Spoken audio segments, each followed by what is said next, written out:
My daughter Emily fell in love with a man 15 years her senior. She deliberately chose to tell me this just before the SAT. She even threatened me. If I didn't agree, she wouldn't take the test and would leave with the man.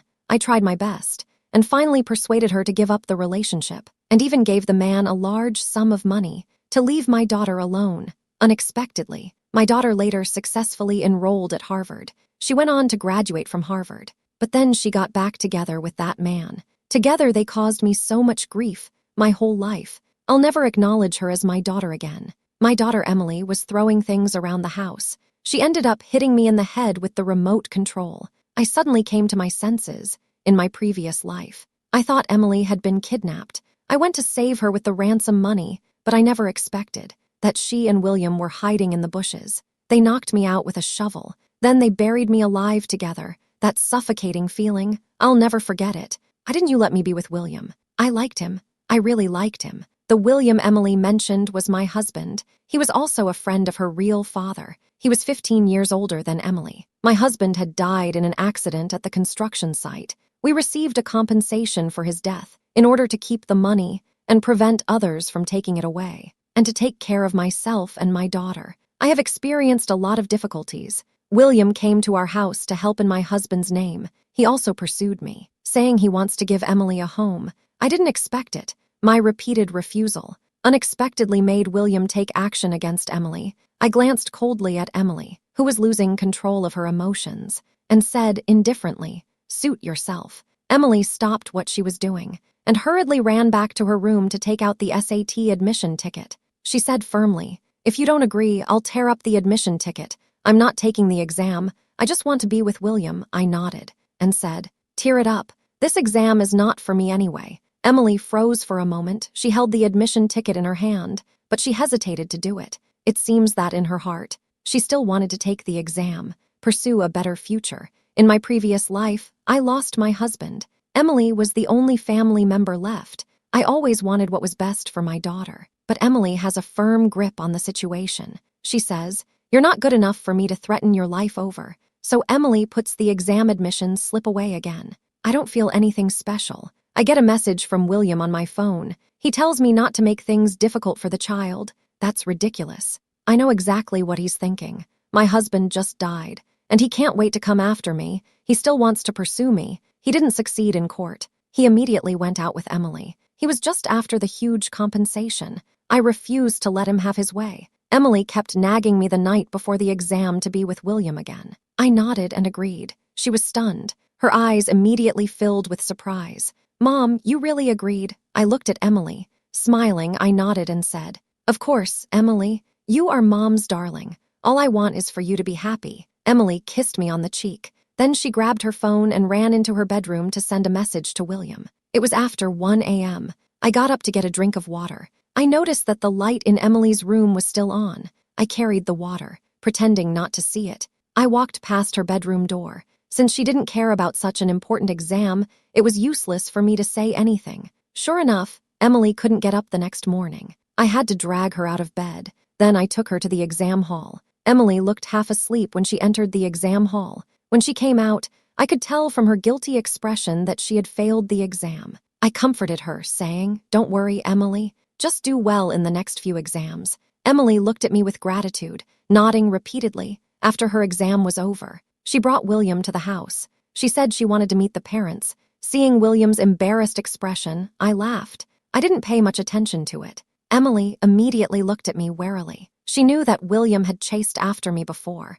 She was worried that I would be interested in William again. I have lived for so long. How could I not see Emily's little mind? I immediately stood up and said, "Emily, you didn't tell Mom in advance when your boyfriend came. Mom is going to the kitchen to cut some fruit." I walked into the kitchen. I left the living room to the two of them. When I came out of the kitchen, Emily and William were hugging. I retreated back to the kitchen. I told Emily to come and help me serve the fruit. Emily came over with a flushed face. Her blouse was crumpled. Seeing her like this, I guessed what had happened. It was probably more than just a kiss. I guessed there was something else. I pretended not to notice. I asked her to serve the fruit as usual. We were almost done eating. Emily suddenly closed her eyes. It looked like she had made up her mind. She said to me, "Mom, I want to go in live with William. I stopped what I was doing and said with a smile, "Okay, you're 18, you have your own judgment. Mom won't stop you." After hearing my approval, Emily immediately jumped up from the sofa and said happily, "Mom, I knew you were the best." I gently tapped her nose and said with a smile, "You're my only treasure. Of course I'll give priority to your thoughts." William was about to say no, but Emily hurried into the house and started packing. I followed her in. I packed all her things. When Emily was ready to leave, she seemed reluctant to part with me. She said, "Mom, I'll definitely come back to visit you often." I listened to Emily's voice, which was tinged with tears. I felt a little funny inside, but put on a look of emotion on my face. I nodded. When they were far away, out of sight, I suddenly felt relieved. I had finally got rid of that problem. I could also have a few days of peace and quiet. Emily's test results came out. She was only 20 points above the admission line. Compared to the last time she got full marks, this time the difference was not just a little. There was no chance of Harvard, nor was there a chance of a university in another state. She could only choose a local school. I wasn't sad at all when I heard the news. Instead, I said happily, "Isn't this just perfect? Emily, your boyfriend is only in his 40s. That's the age when people like to get married. If you go away to study, what if William gets taken by someone else?" As soon as Emily heard what I said, she immediately stopped feeling sad. Emily happily told her mother, "Mom, you're absolutely right." She immediately hung up the phone and chose a university in the state. As expected, Emily didn't go home even once in the next 2 months. Luckily, I had long since given up on her. Otherwise, I would have been furious. On the day of the semester's start, she called me for tuition and living expenses. I asked her in surprise, "Emily, doesn't William give you his salary? When your father and I first got together, your father gave me all the money. If a woman doesn't keep an eye on a man's salary, he might mess around. You now have a reasonable reason to ask him for money. If William doesn't give it to you, he might be seeing someone else. You have to be careful. William is at an attractive age. You have to hold on to him." Emily listened to the phone call. Although she didn't quite understand it, she still hung up. She immediately went to William to ask for money. William didn't want to give her any money at all. He was with Emily, just because he was eyeing the huge compensation. Now not only has he not received a penny, Emily is also spending his money every day. As soon as Emily heard that no money would be given, and immediately remembered what I had said, she flew into a rage. William had been working all day. He had no mood to appease her. He went straight to bed and got ready for bed. Emily was stubborn and willful. She would keep making a fuss if she didn't get what she wanted. She brought a bowl of water. Without hesitation, she splashed it in William's face. William instantly flew into a rage. He jumped out of bed. He grabbed Emily by the hair. He slapped her hard twice. Emily was stunned and stared at William with wide eyes. "You actually hit me." William was furious. He thought about how he had been cajoling Emily all this time. He kicked Emily again. He yelled, "I have put up with you for a long time. If we can't get along, we can just leave." Emily grabbed her phone and stormed out the door. She finally remembered that I am her mother. She rushed home in the middle of the night. As soon as I opened the door, Emily burst into tears. "Mom, William hit me. I was a little annoyed. My beauty sleep had been ruined, but I endured it and invited her in." After hearing the whole story, I looked at Emily helplessly and said, "I told you to talk to him nicely and find a way to get him to pay. I didn't tell you to argue with him. Think about it. William is already vulnerable to temptation outside, and you come home and argue with him. He must think you're being unreasonable now. What if he gives in to temptation and cheats on you? I told you he's at the prime of his life. How can you push him away?" Emily asked anxiously. "What should I do then?"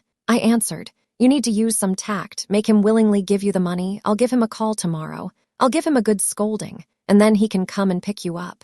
Let's be strict and gentle with him. You be strict and I'll be gentle, and you can apologize. Then everything will be fine." Emily still looks at me with a face full of grievances. Then I'll have taken the beating for nothing. I give Emily a look and say, "How can you say it was for nothing? You're just biding your time. Tomorrow you can cry a little, and I'll talk to him for you. He'll definitely feel guilty. He'll definitely treat you better when you go back." Emily looked at me with a doubtful expression. I said helplessly, "If you don't believe me, that's fine. Mom is only doing this for your own good." Emily saw that I was thinking of her welfare. She nodded in agreement. In the afternoon, I called William and criticized him severely. William didn't dare to say a word on the other end. Instead, my scolding made him feel that I still cared about Emily as a daughter. In the evening, William brought a whole load of things to the house to apologize. In front of me, he promised to treat Emily well in the future. Emily was very happy with the attention, but she still remembered that I made her cry.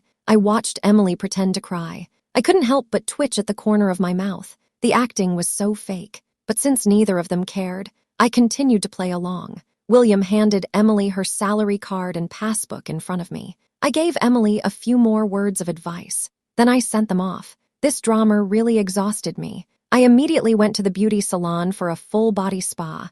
I have to say, it's really comfortable to be rich and single. You can do whatever you want, no pressure at all. Emily chose to commute to school. She still lives with William. Not long after, Emily got pregnant. She called to tell me the news with a smile. I immediately sent her a red envelope with 1,000 yuan in it. Congratulations on her pregnancy. But since she was pregnant, Emily could no longer go to school. She applied for a leave of absence. Emily stayed at home all day. William told me to go over and take care of her. I didn't want to do something that would be thankless. I talked to Emily for a long time. I told her that I had gone on a trip. I also gave her 500 yuan. I told her to take care of herself. If she needed money, she should come to me. Emily was going through a lot of mood swings. After she got the money, she thought I was the best mother in the world. William came home in the evening and heard that I didn't want to go over there. Naturally, he had another fight with Emily. Emily was adamant. She asked him why he didn't let his mother take care of me. Why did he have to trouble my mother? William tolerated the situation for the sake of his child. He called his nearly 70-year-old mother. When she saw her daughter-in-law, Emily's eyes clearly revealed her dissatisfaction. William's mother was not someone to be trifled with. After sensing Emily's dissatisfaction with her, she simply stopped caring Emily's demands. She simply ignored them. The two of them had minor arguments every 3 days, major arguments every 5 days. William's head was in constant pain. During one argument, William's mother accidentally pushed too hard, pushing Emily over. Emily consequently had a miscarriage. The baby was already formed. It was a boy. When I heard the news, I almost couldn't stop laughing. I booked the earliest flight back to the hospital. Seeing Emily lying weakly in bed, I slapped William twice in anger. I confronted him. I entrusted you with my daughter. This is how you took care of her. I remembered the suffocating feeling when I was buried alive in my previous life. I went crazy and rushed up to hit William. Everyone thought I was taking revenge for Emily. Only I knew the truth. I was taking revenge for myself. The doctor and nurses hurried over. They pulled me away. They persuaded me to calm down. William's mother lowered her head and wiped away her tears. She felt remorseful. She felt that she had caused her eldest grandson harm. I hugged Emily and cried bitterly. I kept saying to her, "You were born unlucky. You met the wrong people." Emily was deeply moved. She never imagined that her mother cared about her so much. She kept saying sorry to me. During Emily's stay in the hospital, I took good care of her. One day, Emily suddenly told me that for the first time, she had the thought of breaking up with William. This made my hands tremble. I looked at her and said seriously, "Emily, are you just going to let the person who killed your child off so easily?" Emily's eyes immediately filled with anger. "No way. I absolutely won't let her off." Emily looked at me with emotion when she heard this. "Mom, you're right. I almost didn't manage to get justice for my child." After Emily was discharged from the hospital, as I had suggested, she and William went to get their marriage certificate. After that, she decided not to go back to school. She just dropped out. The wedding date was set quickly. I asked William for a dowry of 188,000 yuan. He was actually still thinking about the compensation money, but in the end, he agreed with a heavy heart. On the day of the wedding, I sat in a chair and watched William kneel down and call me Mom. I felt an indescribable sense of satisfaction. I didn't hold back with the in-laws either. In front of everyone, I accused her of pushing my daughter, causing her to miscarry. I demanded that she apologize to my daughter. The people in the audience were talking about it. William and his mother looked so miserable that they looked like they were about to drip ink. Emily not only didn't feel that I had ruined her wedding. Instead, she was very happy that I had taken revenge for her. Seeing William's expression, I understood that the little bit of guilt he felt about Emily's miscarriage was gone. Emily's life should get better from now on. William's mother apologized to Emily in public. She also promised me that she would treat her daughter-in-law well in the future. That's when I finally smiled. After the wedding, I gave Emily 88,000 yuan as a dowry. Emily wanted another 100,000 yuan. I told her seriously, Mom is keeping this for you. Believe it or not, if you take the full 188,000 yuan home today, you won't have a penny left tomorrow. Emily took the 88,000 with a skeptical heart. After returning home, William demanded the dowry from her. Emily found that the situation was exactly as I had said before, so she responded with the words I had taught her. The meaning was that she hadn't received a single penny of the dowry. I was the one who was keeping it all. William tried both hard and soft tactics all night. When he realized that he really wouldn't get a single penny, he had to give up helplessly. After going through all this, Emily finally realized that I, as her mother, was still the best for her. She called me a lot. I taught her how to deal with her mother-in-law. Emily's family soon fell apart. Her mother-in-law was exhausted. If she did anything a little noisily, Emily would lose her temper in the house. When her mother-in-law wanted to complain to William, Emily had already cried and complained as I had told her to. Words whispered in the ear are more effective than those heard at random. Every time William's mother complained, William always looked impatient. She even blamed her, saying she had caused her to lose her son. Emily saw this and became even more pleased, constantly mentally torturing her mother-in-law. William's mother couldn't take it anymore. She proposed going back to her hometown, but William firmly disagreed. 6 months later, William's mother finally couldn't take it anymore and chose to jump off a building. Emily was completely dumbfounded. She couldn't understand why everything seemed to be going well, but William's mother suddenly made this decision. After William's mother passed away, things were not over. She left a letter behind, saying that Emily had driven her to this. When William read the letter, his eyes turned red. After such a long time, he once again laid hands on Emily. This time, Emily was badly beaten. She had to stay at home for half a month. She called me for help.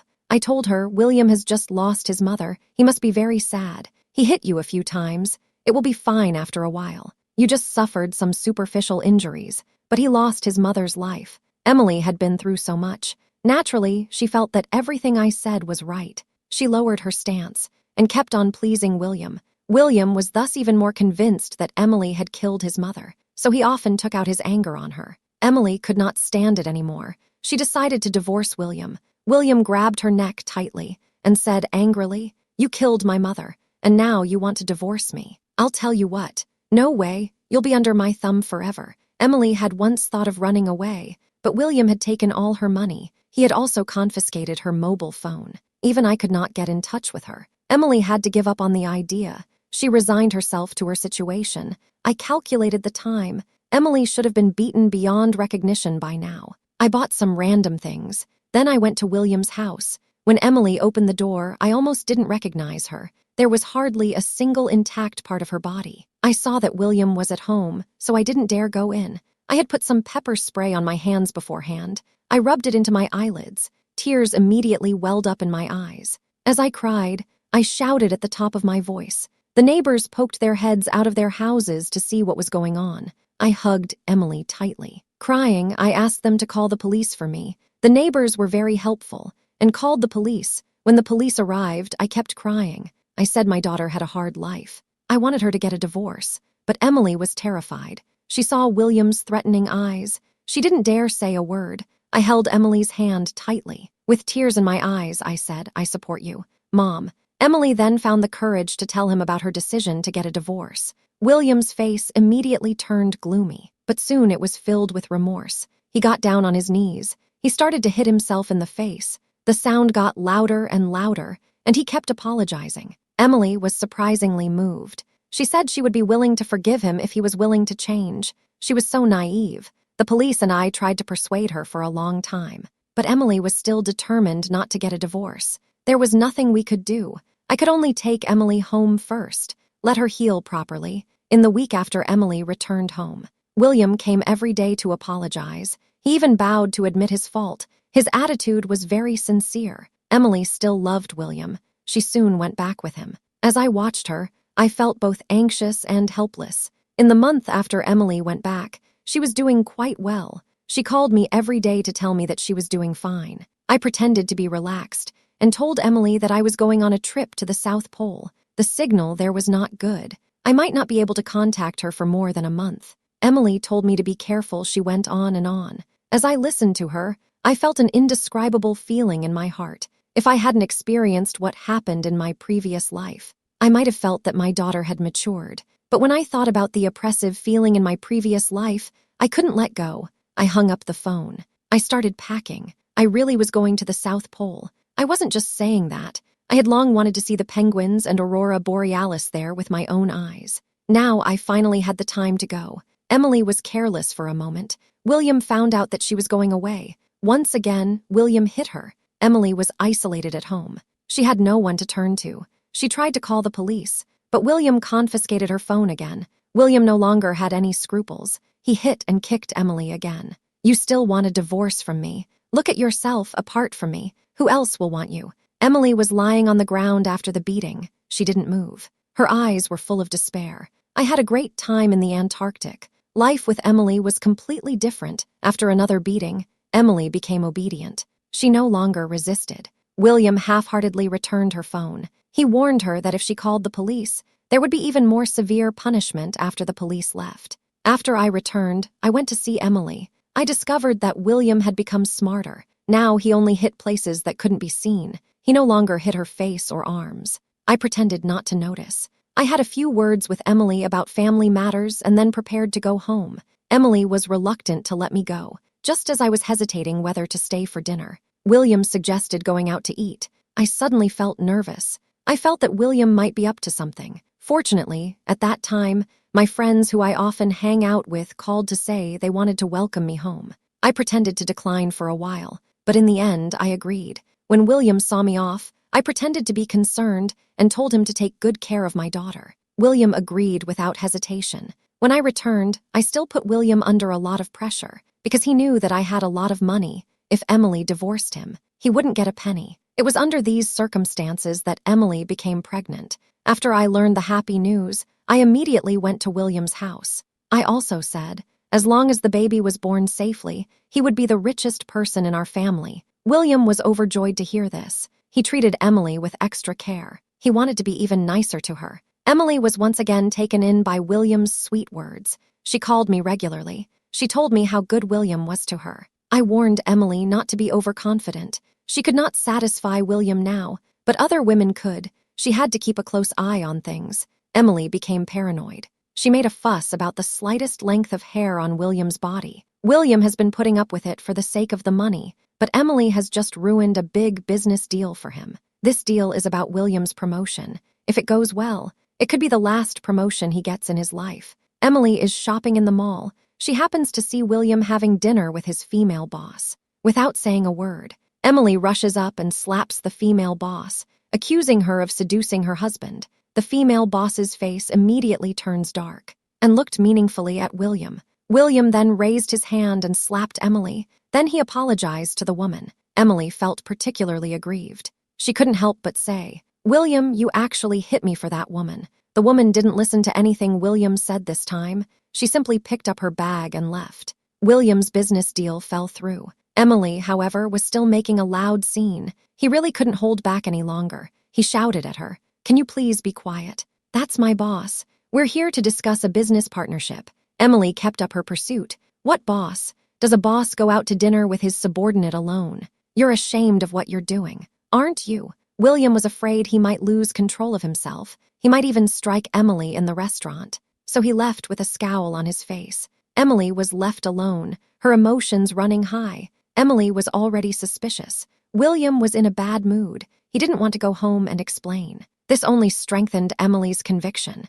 that the so-called female leader was William's lover. Emily went to William's company, insisting on seeing the woman. The leader was actually not an employee of William's company. When William's colleagues saw Emily come to see a third party with a big belly, they couldn't help but side with her. When William saw Emily causing trouble, his heart tightened. He hurriedly explained, but Emily was angry all night and completely unable to listen. William leaned close to her ear and whispered a warning. "If she doesn't go back, I'll have to hit her." Emily felt confident. She shouted directly at him at the company, "You actually want to hit me for that person." William was furious and his veins bulged. He quickly coaxed and persuaded Emily to go home. As soon as William arrived home, he lost control of his emotions. He grabbed Emily by the hair. He raised his hand to hit her. Emily remembered what had happened before. Her body suddenly began to tremble. William was shocked by her reaction, but he thought Emily was just pretending, so he didn't stop. By the time William calmed down,